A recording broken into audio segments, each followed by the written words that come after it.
மற்றும் ஒரு அண்மை செய்தி.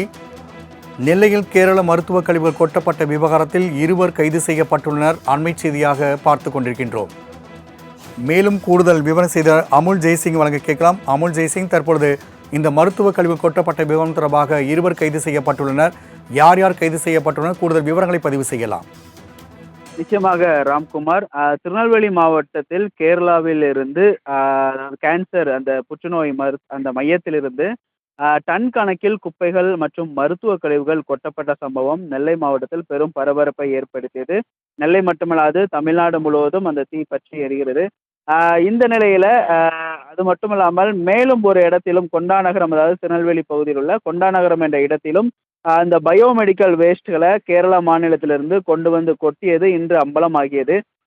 இந்த நிலையில இதற்கு பல்வேறு அரசியல் கட்சி தலைவர்களும் எதிர்ப்பு தெரிவித்தன. பத்திரிகைகளும் செய்திகளிலும் ஊடகங்களிலும் செய்திகள் வெளியாகி பெரும் பரபரப்பை ஏற்படுத்தியிருக்கிறது. கேரள மாநிலத்திலும் இது பேசு பொருளாகி இருக்கிறது. இப்படி திருநெல்வேலியிலிருந்து தமிழகத்திலிருந்து பல்வேறு, அதாவது உணவு தேவைகளுக்கான பொருட்களை ஏற்றுமதி செய்யும் திருநெல்வேலி மற்றும் தமிழ்நாடு ஏற்றுமதி செய்கிறது. ஆனால் கேரள அரசோ இந்த குப்பைகளையும் இறைச்சி கழிவுகளையும் பயோமெடிக்கல் வேஸ்ட்டுகளையும் தமிழகத்தில், குறிப்பாக திருநெல்வேலி மாவட்டத்தில் குப்பை கூலமாக கொட்டி வைத்திருக்கிறது.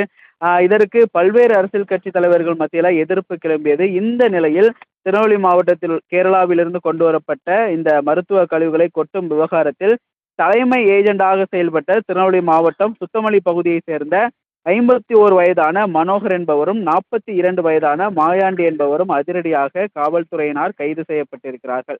ஏற்கனவே சம்பந்தப்பட்டவர்கள் அதிக முறை புகார் கொடுத்தும் காவல்துறை அலட்சியத்தின் காரணமாக 37 நாட்களுக்கு பிறகுதான் முதல் தகவல் அறிக்கையே பதிவானது. தொடர்ச்சியாக ஊடகங்களிலும் செய்திகள் வெளியான நிலையில தற்பொழுது இவர்கள் கைது செய்யப்பட்டிருக்கிறார்கள்.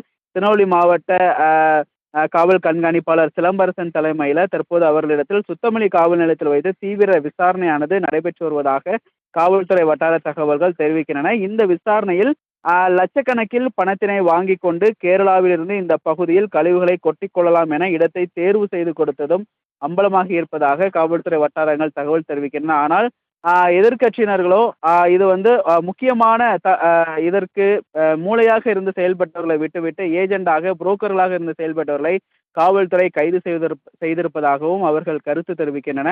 இந்த நிலையில் தற்பொழுது 2 பேரை காவல்துறையினர் கைது செய்து விசாரணை நடத்தி வருகின்றன. இதற்கு பிறகு இதற்கு பின்புலமாக இருந்து செயல்பட்டது யார் என்பது தெரிய வர வாய்ப்பு இருக்கிறது.